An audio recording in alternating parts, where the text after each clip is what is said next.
पावन कथा की प्रथम संहिता में प्रवेश करें,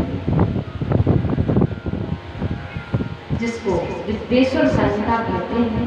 उसके बाद दूसरी संहिता जो आएगी वो रुद्र संहिता। इसमें भगवान शिव की प्रागट्य की कथा को बताया, किस प्रकार भगवान शिव का प्रागट्य हुआ, उसके बारे में वर्णन किया।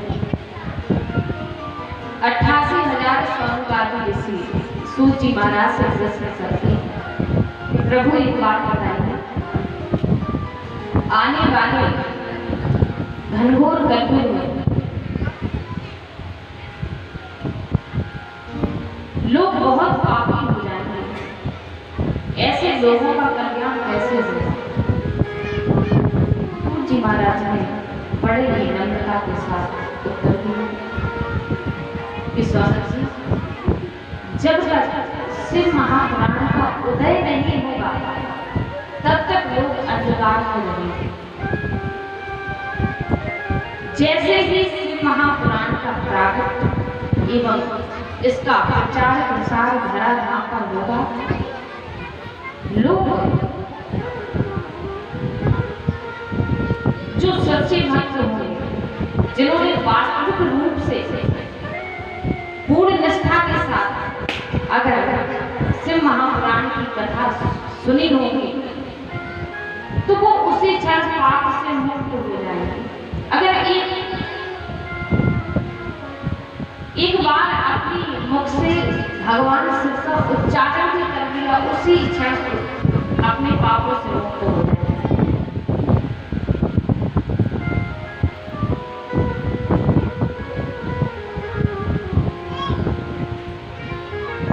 यहाँ तक पढ़ने सुनने का कुछ नहीं, अगर कोई व्यक्ति शिव महापुराण के यहाँ तक भी लिखा है कि अगर कोई व्यक्ति बिल्वपत्र के वृक्ष के नीचे बैठकर शिव महापुराण की कथा को पढ़ता है, पाठ करता है, तो वह व्यक्ति शिव के समान बन जाता है, साक्षात भगवान शिव के समान। अगर बिल्वपत्र के वृक्ष के नीचे बैठकर पाठ करता है तो कितना भगवान शंकर कितने दयालु हैं, इतने शिव दयालु हैं।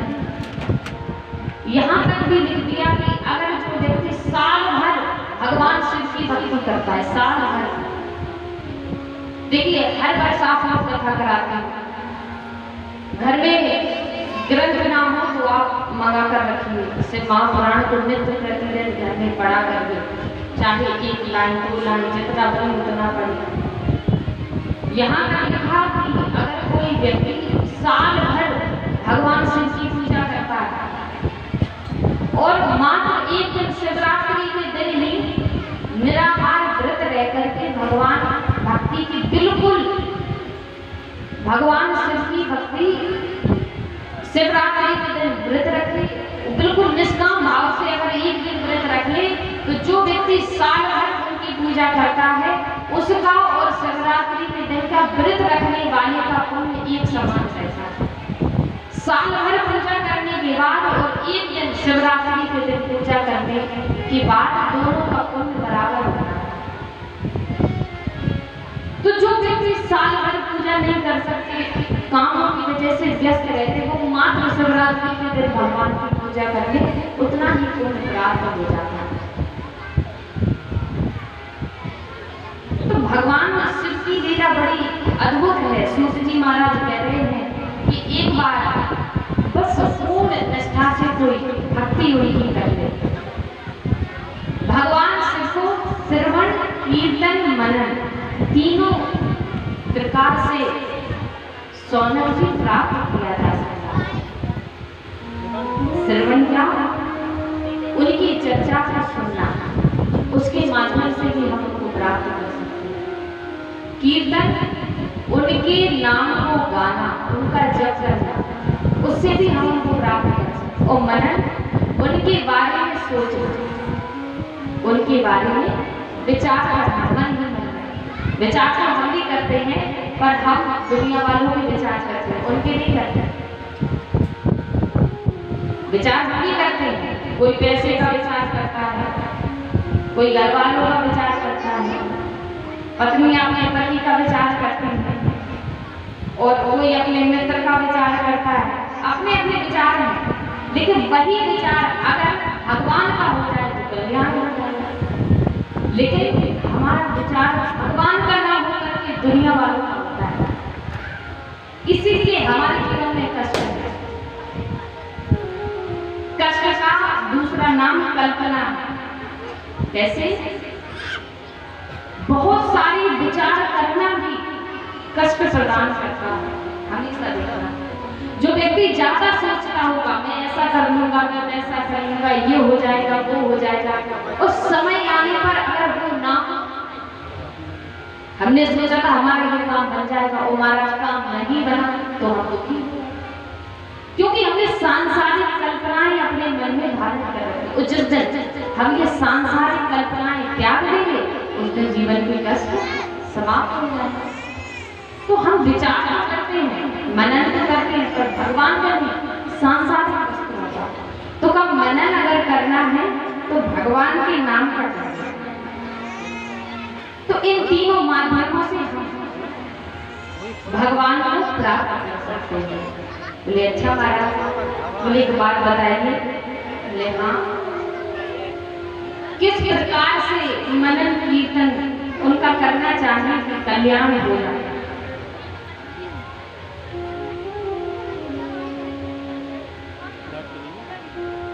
तो सूत जी महाराज ने कहा कि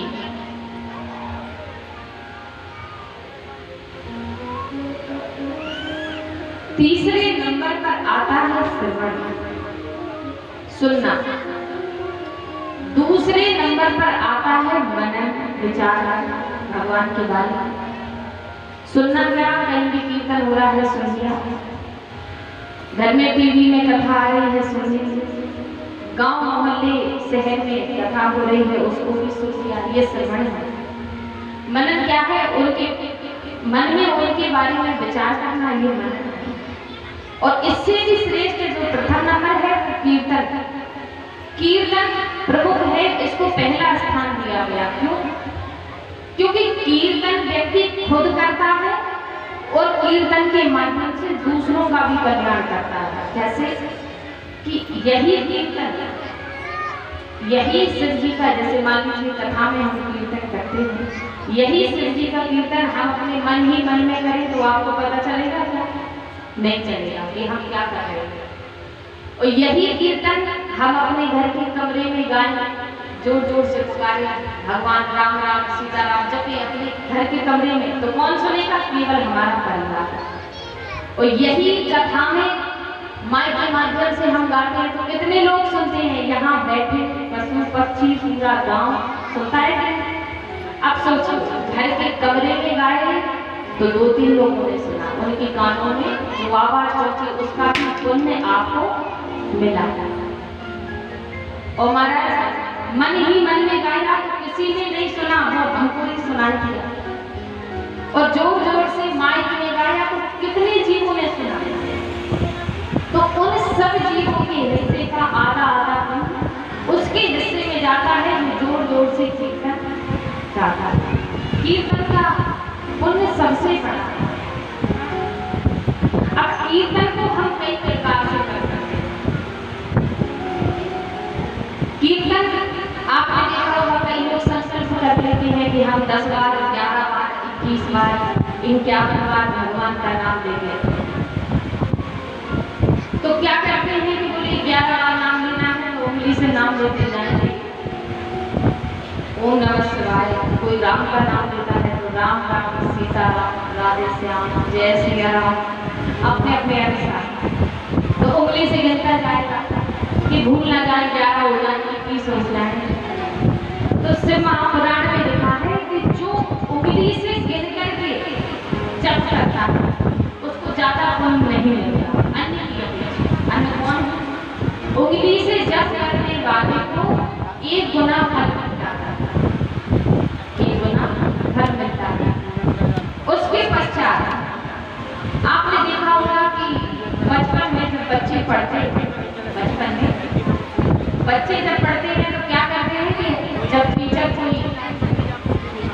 काम उनको बताता है कि घर से जो पढ़कर आना, और माता पिता अध्यापक जब पढ़ाता है घर में बच्चे बैठे होते हैं तो कुछ चीज कहती है, बच्चे से पूछते हैं बेटा एक बात बता 5 और 5 कितने होते हैं।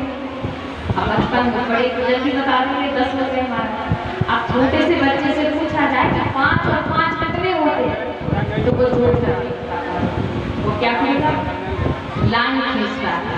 देखा छोटे बच्चे होते हैं तो पहले 5 रेखाएं खींचेंगे, अच्छा हमने 5 रेखाएं खींची, अब 5 और जोड़ते हैं तो 5 और खींचेंगे, कैसा बोलेगा 1 2 3 10 हो जाएंगे तो बताएगा कि 10 हो जाएंगे। तो महाराज उंगली से 1 गुना और रेखाओं से 8 गुना कीर्तन गाते हैं हमारा, रेखाओं से 8 गुना।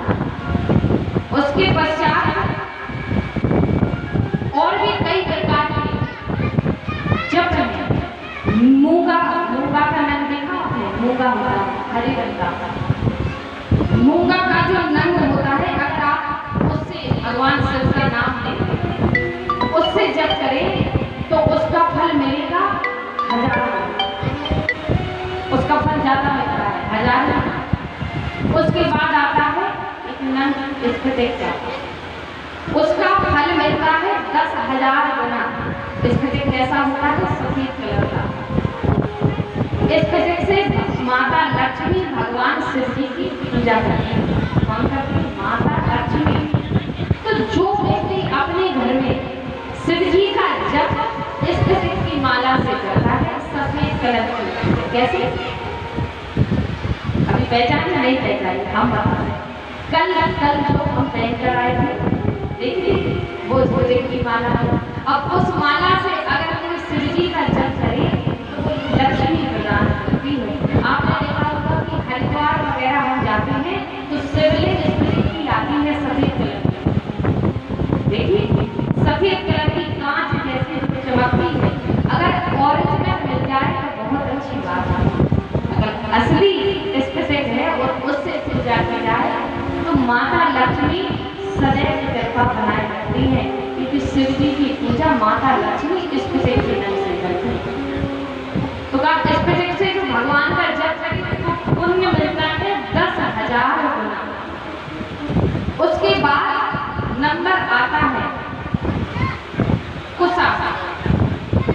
कुसा क्या, आपने देखा होगा पंडित जी पूजा अर्चना कराते हैं तो एक जब अंगूठी नहीं होती है तो कांच की कुसा की मुद्रिका बनाकर उंगली में पहना देते हैं, बोले लो पहन लिया आपने।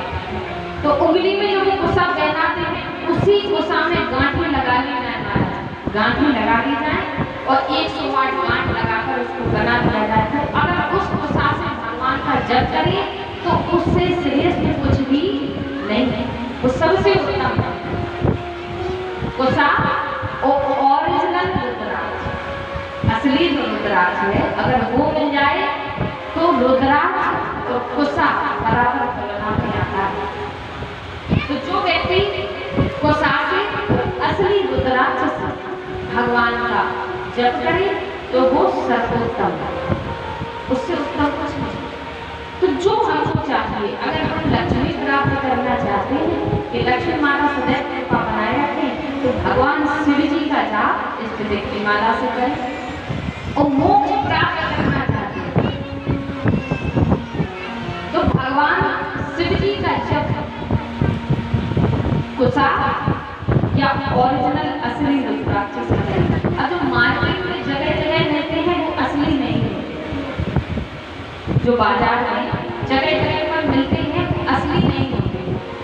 असली रुद्राक्ष आप उज्जैन में आते हैं महाकाल जी के मंदिर में तो उज्जैन में प्राप्त हो जाएंगे, हरिद्वार में प्राप्त हो जाएंगे। उसके बाद नेपाल में सबसे उत्तम रुद्राक्ष मिलता है। तो अगर आपको लगता है कि रुद्राक्ष असली नहीं है तो शंकर भगवान के आप बहुत बड़े भक्त हो, उनका जप करते हैं तो आप कुसा से जप करें, कुसा में 11 गांठी लगा लें और उन्हीं से भगवान शिव का जप करें, वो सबसे उत्तम है। और लक्ष्मी प्राप्त करना चाहते हैं तो स्फटिक आसानी से बाजार में उपलब्ध हो जाता है, बस असली लेकर आए तो उसे भगवान की भक्ति करें। महाराज। तो सूत जी महाराज सौनक जी को बताए कि भगवान शिव को 3 प्रकार से प्रसन्न किया जा सकता है। वो 3 प्रकार है, श्रवण, कीर्तन और मनन। ये 3 प्रकार की अभी आपको चर्चा की। अच्छा एक बात बताओ कि जो हम बोलते हैं वो समझ आता है कि हाँ तो माता हो जरा देर में समझ नहीं आता, भाई को समझ आता है। उठा जरा हाथ, बाकी को नहीं आता। ऐसे हाथ भी सम्मान में उठाते हो। अभी सोना चांदी बटका होता तो कहा कि 3 प्रकार से हम भगवान को प्राप्त कर सकते हैं। उसके बाद प्रश्न किया सूत जी महाराज से। सौनक जी पूछते हैं गुरुदेव की बात बताई। बोले कौन सा प्रश्न है बेटा? बोले मैं जानना चाहता हूँ कि मैंने सुना है भगवान सिर्फ निराकार है, उनको कोई देख नहीं सकता, उनका ना कोई रंग है ना रूप है, तो फिर उनकी मूर्ति बनाकर के लोग पूजा क्यों करते हैं? इस बात को मैं समझ नहीं पाया, आप इसका हमको उत्तर दीजिए। हम जानना चाहते हैं कि भगवान सिर्फ निराकार होते हुए मूर्ति रूप में क्यों पूजे जाते हैं? भगवान सूत जी महाराज ने उत्तर दिया। बोले तुमने बड़ा ही सुंदर प्रश्न किया। वास्तविकता यही है कि भगवान शिव का कोई रंग रूप नहीं है, ना उनको देखा जा सकता है ना सुना जा सकता है, क्योंकि भगवान शिव ही संपूर्ण विश्व का स्वरूप है। संपूर्ण विश्व भगवान शिव के अंदर समाया हुआ है, जिनके अंदर संपूर्ण सृष्टि वास है। आपने देखा होगा कि जब गीता में भगवान श्री कृष्ण अर्जुन को उपदेश दे रहे थे तो अर्जुन ने कहा कि मैं आपके दर्शन करना चाहता हूँ। तो भगवान श्री कृष्ण ने क्या कहा कि मुझको देखना इतना आसान नहीं है, मुझको देखने के लिए वो ही नेत्र चाहिए जिसमें सामर्थ्य हो मुझको देखने का। तो जब भगवान ने वो दृष्टि अर्जुन को दी जिससे भगवान कृष्ण को देख सकते थे, जब उस दृष्टि से भगवान कृष्ण को अर्जुन ने देखा तो देखा कि भगवान विष्णु के रोम रोम में समस्त सृष्टि वास करती है, पूरा संसार इनके अंदर समाया है। उस विशाल रूप को देखा तो देख करके अर्जुन भयभीत हो गए। इतना विशाल स्वरूप अर्जुन जैसा व्यक्ति भगवान के दर्शन नहीं कर सकता, उसको भी भगवान की दी हुई कृपा दृष्टि की आवश्यकता है। और हम जैसे अधम लोग कहते हैं कि भगवान हमको दिखे तो हम जाते। तो क्या हमारी दृष्टि में इतना सामर्थ्य है कि हम भगवान को देख लें? अब जरा सोचिए कि जिस साधारण मनुष्य की दृष्टि में छल कपट दोष के अलावा कुछ नहीं भरा पड़ा है, उसको भगवान दर्शन देगा कैसे? भगवान के दर्शन के लिए वो दृष्टि चाहिए, वो नेत्र चाहिए, जो कि हमारे पास अभी नहीं है। वो नेत्र कब प्राप्त होंगे? जब अर्जुन जैसा मन में भाव, अर्जुन जैसी भक्ति हमारे मन में होगी, तब तक दृष्टि हमको प्राप्त होती है। भगवान के दर्शन इतनी आसानी से नहीं। अब कहीं महाराज कि जब भगवान श्री कृष्ण के शरीर में सारा संसार वास करता है, तो भगवान शिव के शरीर में कैसे वास करता? एक ही लोगों के शरीर में हो सकता है। तो उसकी भी कथा है कैसे कि भगवान शिव ने भगवान श्री कृष्ण विष्णु को, जो कि विष्णु का स्वरूप है, विष्णु ही राम जी का अवतार है और विष्णु ही श्री कृष्ण का अवतार है। तो भगवान शिव ने विष्णु जी को वरदान दिया कि जाओ मैं तुमको वरदान देता हूँ कि मुझ में और तुम में कोई अंतर नहीं है, क्योंकि तुमने सत्य का पालन किया। अब ये कथा यही से आरंभ है। तो कहा कि भगवान शिव जो है वो निराकार, उनका नाम नर। एक बार की बात